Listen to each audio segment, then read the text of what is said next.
तर जय महाराष्ट्राच्या खास कार्यक्रमात तुमचं स्वागत। यशवंत कीर्तिवंत आमचा हा कार्यक्रम आहे एमपीएससीच्या मुलांबद्दल ज्यांनी एमपीएससी मध्ये यशाचं उत्तुंग शिखर सर केलेलं आहे आणि राज्यामध्ये एमपीएससीचे निकाल लागले। या राज्याच्या निकालांवरती एक नजर टाकणार आहोत। एमपीएससी मध्ये राज्याचे निकाल लागलेले आहेत। रोहिणी नरे ही मुलींमध्ये पहिली आलेली आहे। बीटेक आणि टीसीएसचा जॉब सोडून आयटी फील्ड सोडून प्रशासकीय सेवेसाठी तिने प्रयत्न केलेला आहे। अभिजित नाईक राज्यामध्ये प्रथम आलेला आहे उपजिल्हाधिकारी पदावरती। रवींद्र राठोड राज्यामध्ये दुसरा आला। सर्वात तरुण उपजिल्हाधिकारी असणार आहे।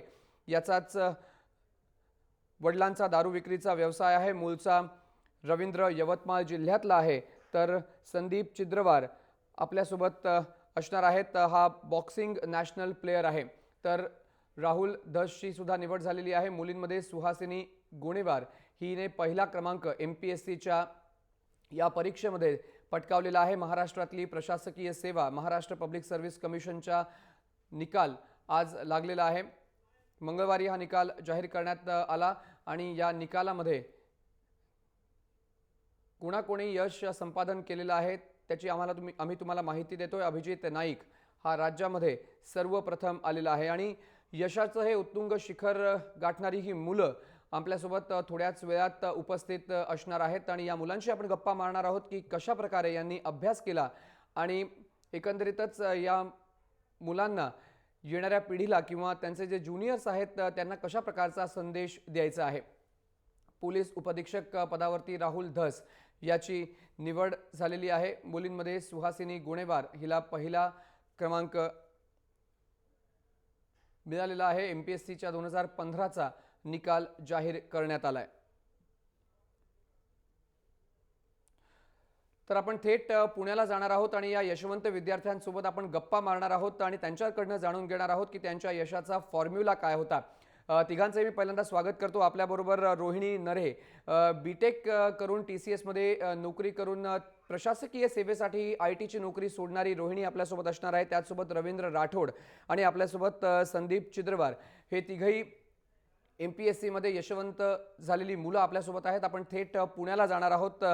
रोहिणी, मी पहिला प्रश्न तुझ्यापासून सुरुवात करतो। कशा प्रकारे एकंदरीतच एमपीएससी असू दे किंवा यूपीएससी परीक्षा अत्यंत कठीण असते आणि ह्या परीक्षेसाठी खास अभ्यासही करावा लागतो। परीक्षेमध्ये तुला एक चांगलं यश मिळालेलं आहे। यशाचं क्रेडिट कोणाला आणि कशा प्रकारे अभ्यास केलास? तर सर्वप्रथम माझ्या यशाचं श्रेय मी माझे आई वडील, माझे मिस्टर आणि सासू सासरे यांना देईन। त्यांच्या प्रोत्साहनामुळेच मी या TCS मधला जॉब सोडून प्रशासकीय सेवेमध्ये करिअर करण्याचा निर्णय घेतला आणि त्यांनी दिलेल्या प्रोत्साहनामुळे मी आज हे यश संपादन करू शकले। तुमच्या तिघांचंही खरं तर पहिल्यांदा अभिनंदन करायला पाहिजे कारण एमपीएससी सारखी परीक्षा तुम्ही क्रॅक केलेली आहे। आपल्यासोबत रवींद्र देखील आहे। रवींद्र, तुला एक वेगळा प्रश्न आहे। यवतमाळ सारख्या जिल्ह्यातून तू आलास, एमपीएससीच्या परीक्षेमध्ये उत्तुंग यश मिळवलंस। कशा प्रकारचं हे यश संपादन करताना काही ध्येय होती, कशा प्रकारचं उद्दिष्ट होतं, कशा प्रकारे अभ्यास करायला लागला? ॲक्च्युली 12वी सायन्स होतं माझं आणि त्यावेळेस मी 3 इडियट्स हे चित्रपट बघितलं होतं। त्याद्वारे मला पॅशन काय आहे हे कळालं आणि मग नंतर मी सायन्स सोडून सरळ BA ला प्रवेश घेतला आणि मग त्यानंतर अभ्यास सतत मी 3 वर्ष चालू ठेवला आणि एमपीएससीची परीक्षा दिली। मग पहिल्या प्रयत्नापासूनच माझं सगळं मला अगदी दैदिप्यमान यश मिळत गेलं या एमपीएससीच्या क्षेत्रात। यामध्ये मी पहिल्याच प्रयत्नात assistant desk officer, sales tax inspector आणि आता राज्यसेवेद्वारे डेप्युटी कलेक्टर या पदासाठी माझी निवड झालेली आहे।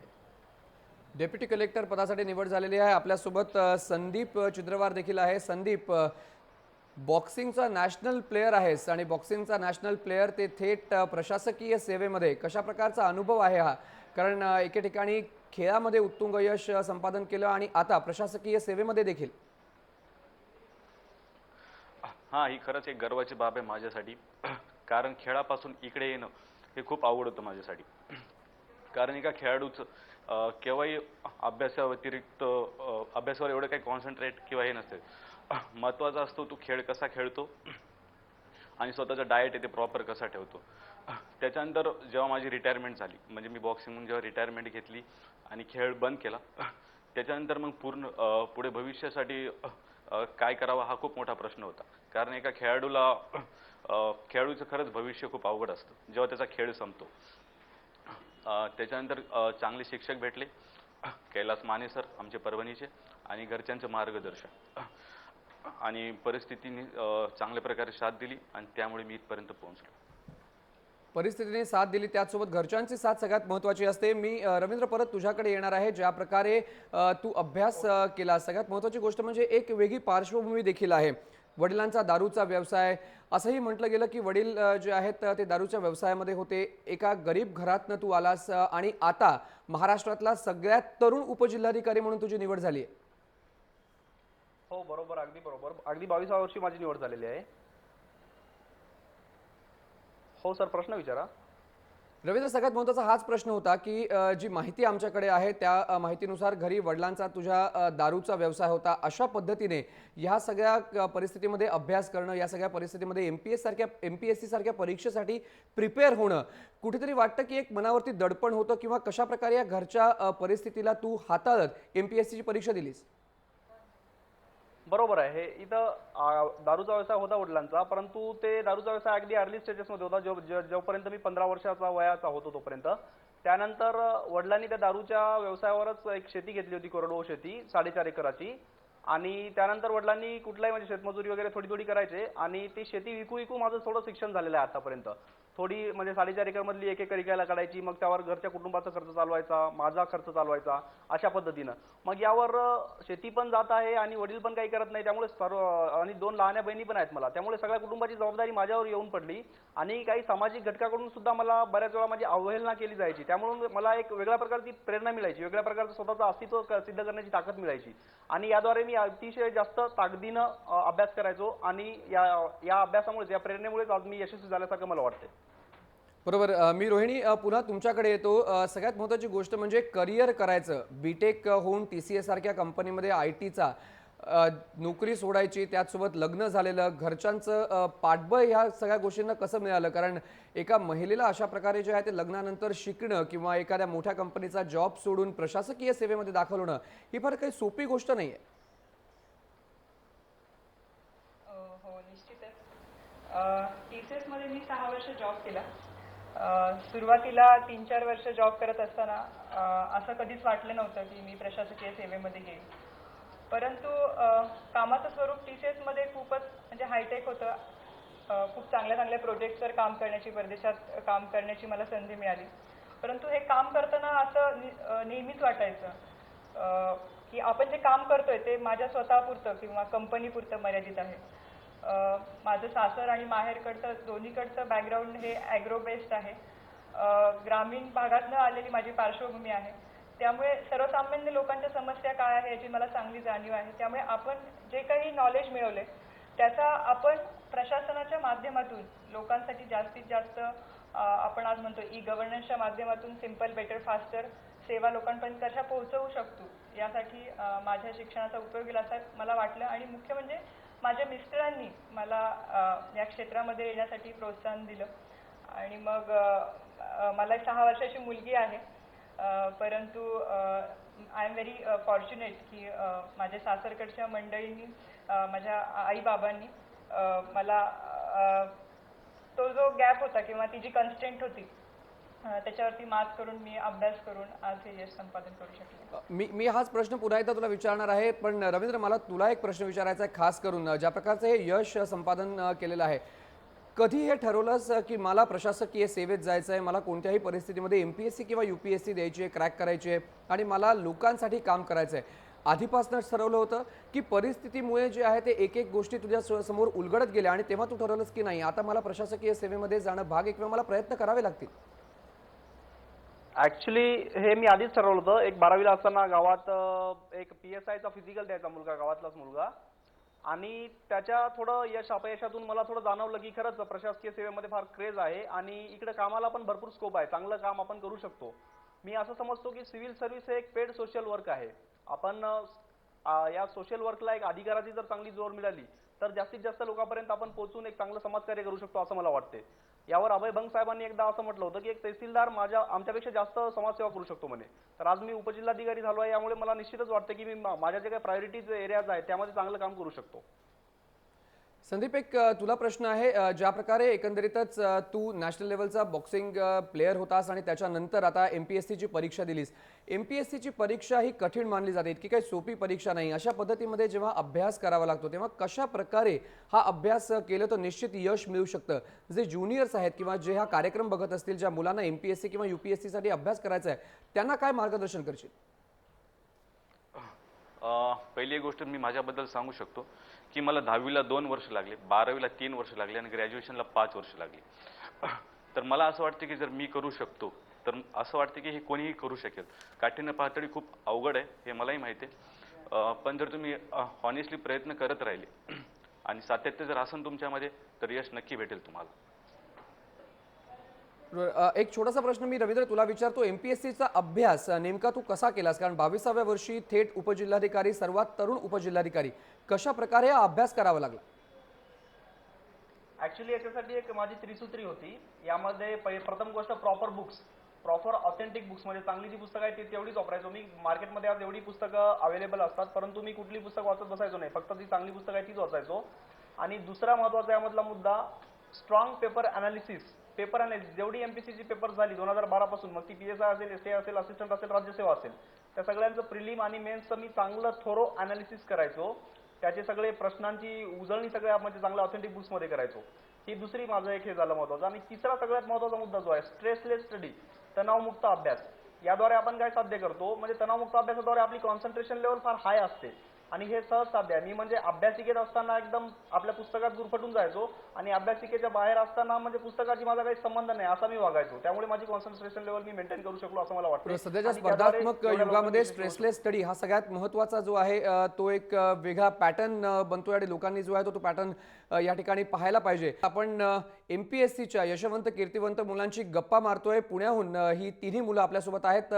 आपल्यासोबत आहेत रोहिणी, त्याचसोबत आपल्यासोबत रवींद्र आणि संदीपही आहेत. रोहिणी, मी परत तुमच्याकडे येतो. MPSCला मेन्सला कशा प्रकारे अभ्यास करावा लागतो? कारण प्रिलिम्स पास झाल्यानंतर सगळ्यात महत्त्वाची गोष्ट असते ती म्हणजे मेन्स क्लिअर होण्याची.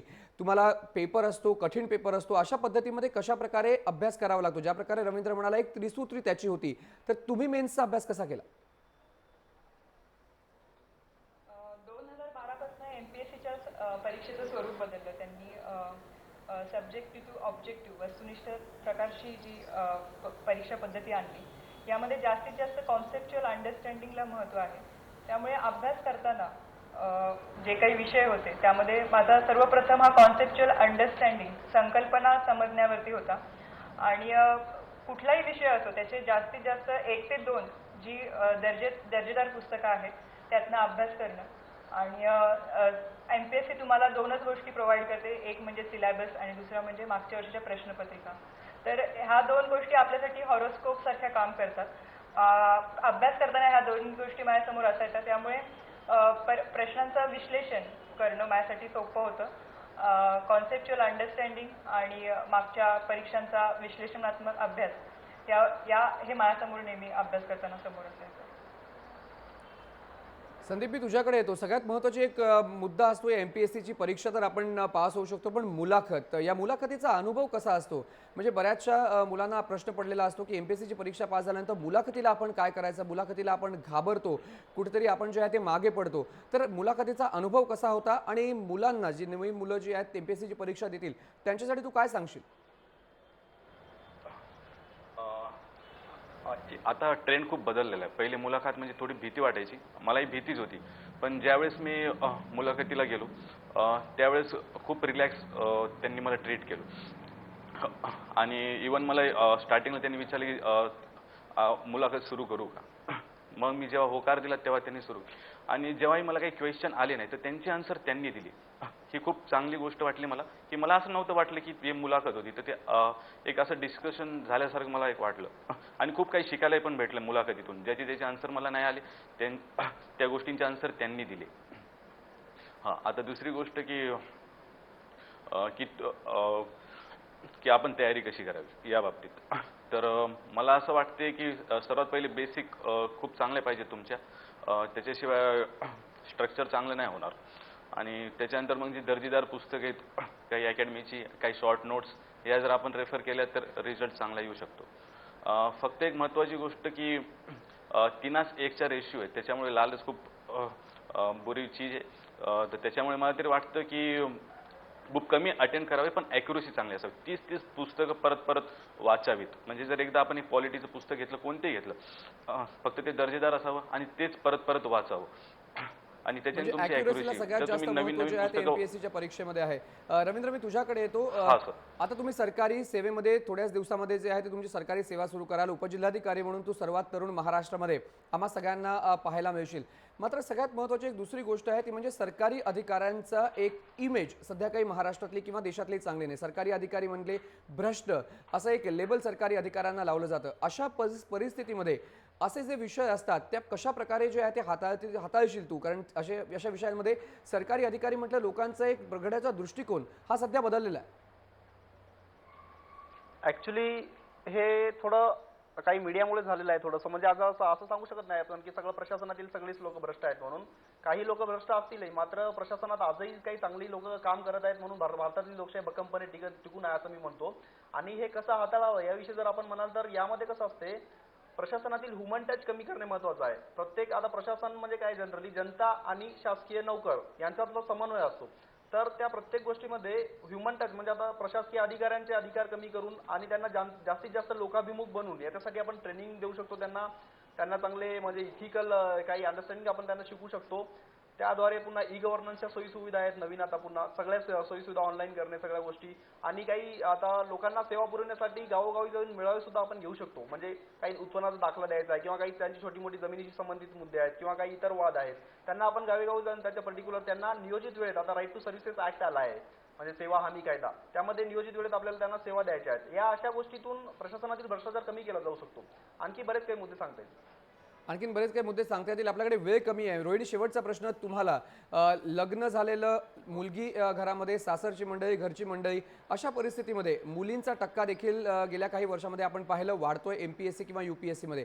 मुलींसाठी खास करून किंवा इन जनरल मुलांसाठी तुम्ही कशा प्रकारे एक मार्गदर्शन कराल की कशा प्रकारे यासारख्या कॉम्पिटेटिव्ह एक्झामसाठी मुलांनी प्रिपेअर व्हावं?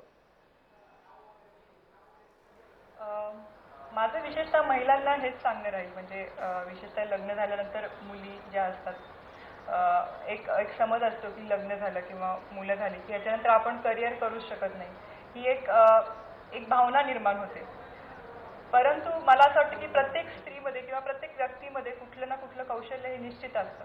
फक्त ते ओळखण्याची गरज असते आणि त्याला योग्य संधी देण्यासाठी म्हणजे कुटुंबाचं जर सहकार्य मिळालं तर आपण त्या ऑपॉर्च्युनिटीचं सोनं केलं पाहिजे.